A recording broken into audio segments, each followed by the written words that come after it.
Salut à tous et bienvenue sur Pure Novelas. Avec 8 adorables enfants, un mari aimant et un emploi stable, cette femme originaire du Burundi en Afrique pouvait dire qu'elle vivait la vie dont elle avait toujours rêvé. Bien qu'elle ait connu beaucoup de problèmes et d'ennuis dans le passé, ses jours étaient révolus. Nella quitta le Burundi après la mort de son premier mari et s'envola jusqu'en Australie pour un nouveau départ. Son avenir semblait brillant. Elle prévoyait de passer le reste de ses jours avec son nouveau mari, à profiter du magnifique paysage australien, pendant que ses enfants grandiraient. Il était révolu le temps où elle avait besoin de fouiller et de mendier de la nourriture. Son mari était un bon pourvoyeur et ses enfants étaient tous aimants et unis. Cependant, lorsqu'elle retourna dans son pays natal pour une raison très importante, elle n'avait aucune idée que tout dans sa vie était sur le point de changer. Regardons son histoire. Mais avant de commencer, j'aimerais vous rappeler qu'après avoir regardé cette vidéo, vous pouvez faire un tour sur notre chaîne pour découvrir de nombreuses histoires à la fois incroyables, intéressantes et émouvantes. Et n'oubliez pas de vous abonner à la chaîne et d'activer la cloche de notification si vous êtes nouveau parmi nous. En 2004, Nella Rukundo quitta son pays natal le Burundi pour chercher un avenir meilleur en Australie. Son premier mari décéda et la laissa avec 5 enfants. Avec de grands rêves pour ceux-ci, la jeune veuve rassembla tout son courage et décida de tenter sa chance dans un pays étranger. Il semblait qu'elle avait fait le bon choix. Elle trouva un nouvel emploi et un endroit agréable à vivre avec l'aide d'une agence de réinstallation. Les Australiens étaient sympathiques et on lui offrit toute l'aide dont elle eut besoin. Et heureusement, ses enfants n'eurent pas de difficulté à s'adapter à leur nouvelle maison. Elle était très reconnaissante pour ses bénédictions dans sa vie et bientôt elle allait rencontrer quelqu'un qui la rendrait heureuse. Du moins c'est ce qu'elle pensait. Dépendant toujours de l'assistance sociale qui l'aidait, elle et sa famille à se construire une nouvelle vie en Australie, elle se rendait fréquemment à l'agence. C'est là qu'elle rencontra Balanga Kalala, un réfugié congolais. Comme Kalala savait déjà parler anglais, l'assistante sociale lui demandait souvent de traduire pour Nella, car à cette époque, elle ne parlait que le swahili. Au cours de ces rencontres, les deux commencèrent à s'apprécier. Elle était veuve avec 5 enfants et Kalala était également veuf. En effet, elle apprit qu'ils s'étaient enfuis en Australie, après qu'une armée rebelle avait attaqué et saccagé leur petit village au Congo.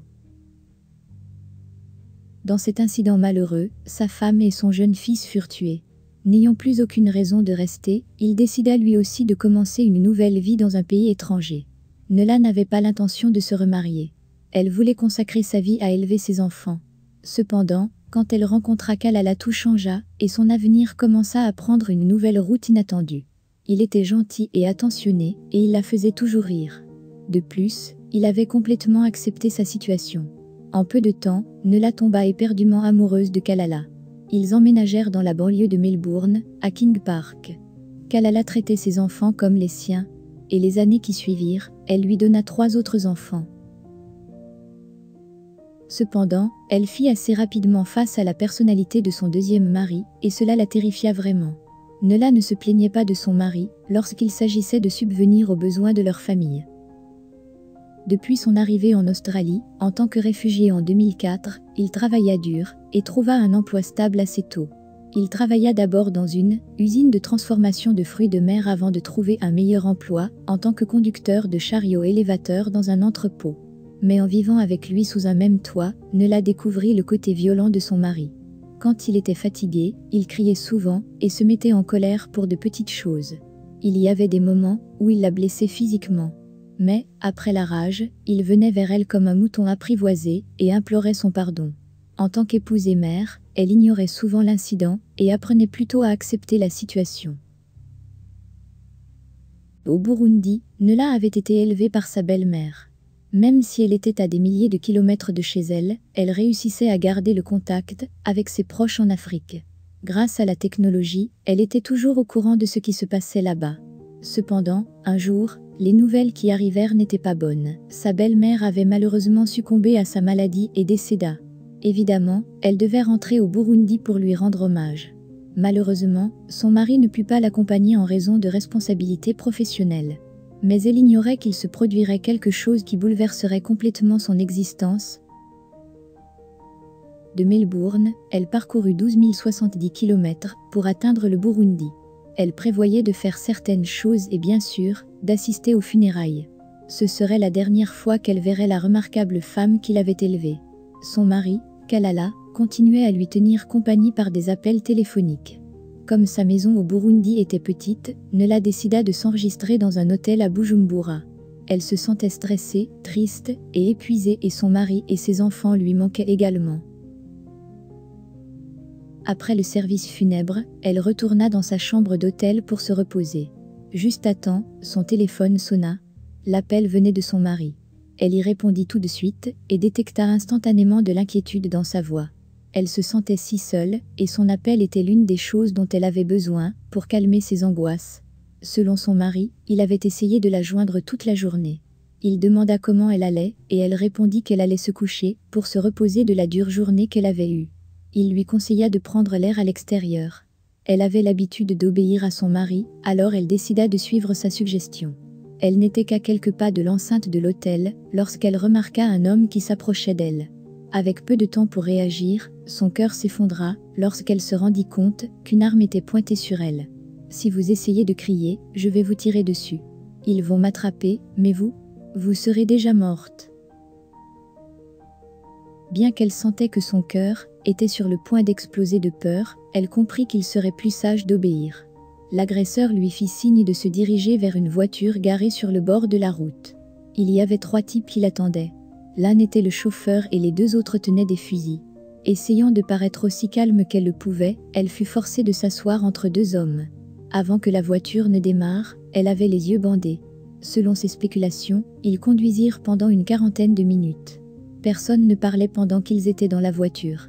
Lorsque la voiture s'arrêta finalement, elle fut poussée à l'extérieur, traînée dans un bâtiment vide et attachée à une chaise.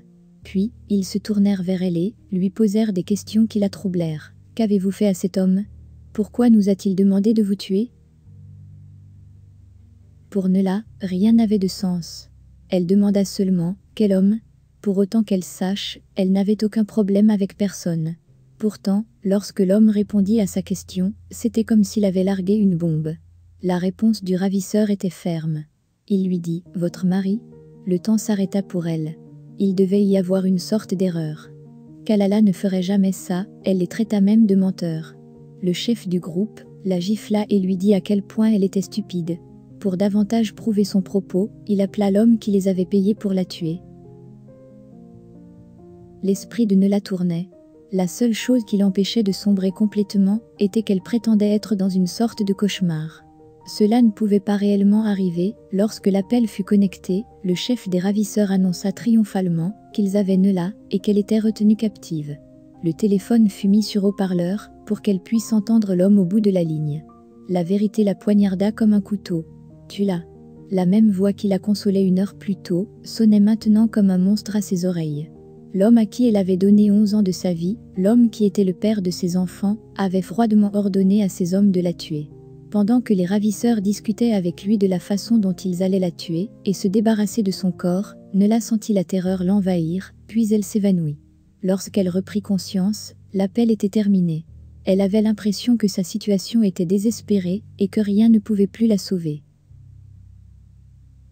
Alors qu'elle préparait son esprit à accepter son malheureux sort, elle remarqua que les ravisseurs la regardaient attentivement. « Nous n'allons pas vous tuer. Nous ne tuons ni femme ni enfant, » dit le chef. En entendant cela, une petite lueur d'espoir s'alluma en elle. Ensuite, le chef lui demanda comment elle n'avait pas pu remarquer que quelque chose n'allait pas avec son mari. On était en janvier, et ils avaient reçu son ordre de la tuer en novembre de l'année précédente. Nella essaya de se souvenir de ce qu'elle avait fait à son mari aimant. Malgré ses efforts, elle ne se souvenait de rien qui justifiait sa condamnation à mort. Elle était en danger. Cependant, lorsque ses ravisseurs décidèrent d'épargner sa vie, elle sut qu'elle ne pouvait pas abandonner maintenant. Les assassins, bien qu'ayant perçu leur paye, refusaient d'être mêlés au meurtre de femmes et d'enfants. À ce moment-là, un immense sentiment de gratitude envahit Nella. Elle remercia Dieu de l'avoir épargnée. Les ravisseurs déclarèrent à son mari qu'elle était déjà morte. Ils profitèrent également de l'occasion pour extorquer plus d'argent à Kalala. Celui-ci expédia volontairement l'argent. Entre-temps, le frère de Nella, inquiet de ne pas avoir des nouvelles d'elle depuis les funérailles, se rendit à son hôtel le lendemain de son enlèvement. Il la chercha partout sans succès. Elle ne lui avait pas du tout dit quand elle rentrerait sitôt à Melbourne. De plus, ses affaires étaient toujours dans la chambre d'hôtel. Soupçonnant que quelque chose de grave lui était arrivé, il contacta Kalala. Il lui fit part de ses inquiétudes et lui demanda $545 pour payer la police, afin d'ouvrir une enquête. Le mari vira immédiatement l'argent et exprima même à quel point il était inquiet. Mais enfin, après 2 jours de captivité, les assassins annoncèrent à Nela ce qu'elle mourait d'envie d'entendre: elle serait libérée. Cependant, le chef de gang avait un conseil et un avertissement pour elle. Il lui dit qu'elle était extrêmement chanceuse, qu'ils soient des assassins avec des principes, et elle devait se rappeler que tout le monde n'est pas pareil. Selon lui, Kalala était très sérieux, il la voulait morte. Nela avait 80 heures pour quitter le pays. Avant de la laisser sur le bord de la route, le chef lui remit une carte mémoire. C'était un élément de preuve qui contenait tous les appels téléphoniques enregistrés. Ils avaient même fourni les reçus pour le transfert d'argent Western Union. Nela n'oubliera jamais les derniers mots qu'elle entendit d'eux. Ils lui dirent: « Nous voulons juste que vous repartiez pour dire à d'autres femmes stupides, comme vous, ce qui s'est passé, c'est vraiment dommage. Vous avez la chance d'aller à l'étranger pour une vie meilleure. Mais l'argent que vous gagnez, l'argent que le gouvernement vous donne, vous l'utilisez pour vous entretuer. » Au milieu de la nuit, et sur le bord de la route, Nela réalisa qu'elle avait très peu de temps à perdre. Elle appela le pasteur d'Asano Aruno Nantogma, de son église à Melbourne. Ce dernier fut choqué d'entendre sa voix, car Kalala avait dit à toute la ville que sa femme avait disparu. Quand Nela parla au pasteur du plan diabolique de son mari, il faillit ne pas la croire. Finalement, il fut convaincu et accepta de l'aider. Elle le supplia de ne dire à personne qu'elle était toujours en vie. Pour elle, c'était comme une nouvelle vie qu'on lui offrait pour mettre les choses au clair. Elle avait besoin de vengeance et d'éloigner ses enfants de cet horrible homme. Pendant ce temps, à Melbourne, Kalala reçut l'appel de l'assassin lui annonçant qu'ils avaient déjà tué Nela. Il informa la communauté que son épouse était décédée dans un tragique accident au Burundi et se présenta comme un veuf éploré. Il passa la journée à pleurer avec des personnes compatissantes. Beaucoup de ceux qui venaient offrir leur soutien et leur compassion donnèrent de l'argent.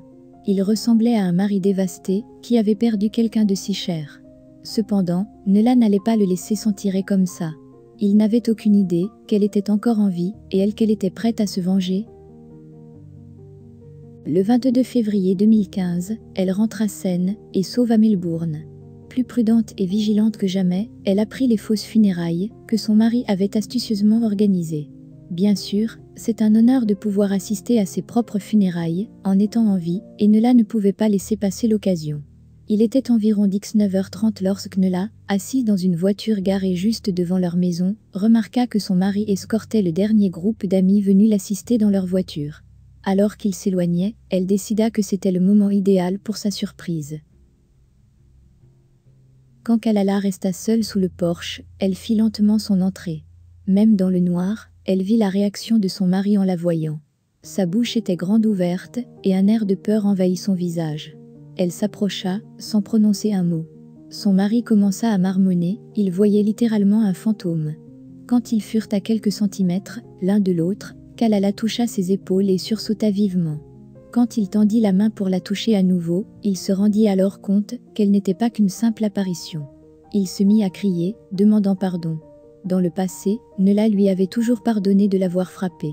Elle l'avait même cru quand il lui disait que sa violence n'était que le résultat du traumatisme qu'il avait subi en sa terre natale. Elle l'avait beaucoup aimé et avait toujours été prête à l'accepter. Mais ceci dépassait complètement la portée du pardon. Elle appela la police qu'elle avait contactée au préalable. Ils ordonnèrent à Kalala de quitter les lieux. Quelques jours plus tard, elle obtint une décision de justice contre lui. Pour renforcer son dossier contre lui, elle suivit l'ordre des policiers d'appeler son mari. C'est alors qu'il fit une confession complète. À son insu, ses aveux de meurtre furent enregistrés sur bande. Il prétendit qu'il l'aimait tellement et soupçonnait qu'elle le quitterait plus tard pour un autre homme. Il essaya de lui faire croire que son acte pervers avait été planifié par jalousie. Mais peu importe combien il essayait, le cœur et l'esprit de Nela étaient déjà faits. Elle avait appris sa leçon, durement, et ne le reprendrait jamais. Elle intenta une action pénale contre lui. Avec tous les éléments de preuve dont elle disposait, elle savait qu'elle obtiendrait la justice qu'elle méritait. Lorsqu'il fut interrogé, il nia son implication dans le plan de meurtre. Comment pourrait-il? Lorsqu'il fut amené pour un interrogatoire officiel, il essaya pendant des heures de nier qu'il était le cerveau. Il déclara à la police qu'il était incapable d'une telle chose. Cependant, lorsque la police diffusa les enregistrements de sa voix, il n'eut pas d'autre choix que d'avouer qu'il avait payé des tueurs à gages pour assassiner sa femme. Il commença à pleurer lorsque sa culpabilité lui fut présentée à bout portant. Nela, ainsi que la police, étaient toujours incapables de trouver la vraie raison pour laquelle Kalala voulait sa mort. Tout ce qu'ils pouvaient dire, c'était « Parfois le diable peut posséder quelqu'un pour lui faire quelque chose, mais après l'avoir fait, il commence à se demander « Fermez les guillemets, pourquoi ai-je fait cette chose ?» Le 11 décembre de la même année, le tribunal de Melbourne condamna Kalala à 9 ans de prison. Il plaida coupable d'incitation au meurtre, ce qui réduisit la peine qui lui fut infligée. Mais même lorsqu'il fut mis derrière les barreaux, Nela ne put pas reprendre une vie normale. Quand elle était seule la nuit, elle entendait la voix froide et impassible de son mari ordonnant à ses ravisseurs tuez-la. Elle savait que cela prendrait beaucoup de temps pour guérir, ou peut-être que cela la hanterait toujours. Malgré l'aveu enregistré de Kalala, certaines personnes dans sa communauté l'avaient bannie pour la condamnation de son mari. Certains d'entre eux qui connaissaient Kalala depuis très longtemps pensaient qu'il n'était pas capable d'une telle chose.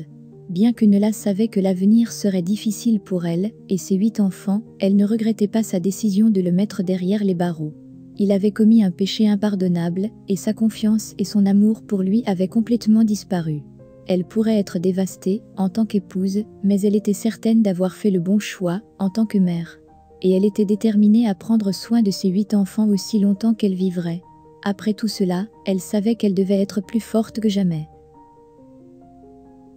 Interrogée sur les personnes qui l'avaient blâmée, elle tient la tête haute et déclara « Ma situation, ma vie passée? C'est parti. Je commence une nouvelle vie maintenant. Nous ne pouvons lui souhaiter que force et courage. » Quelle est votre opinion au sujet de cette histoire? Dites-le nous dans les commentaires. Voilà les amis, c'est la fin de cette vidéo. Merci de l'avoir regardée. Surtout n'oubliez pas de vous abonner sur notre chaîne, afin de ne manquer aucune de nos prochaines vidéos. À très bientôt sur Pure Novlas.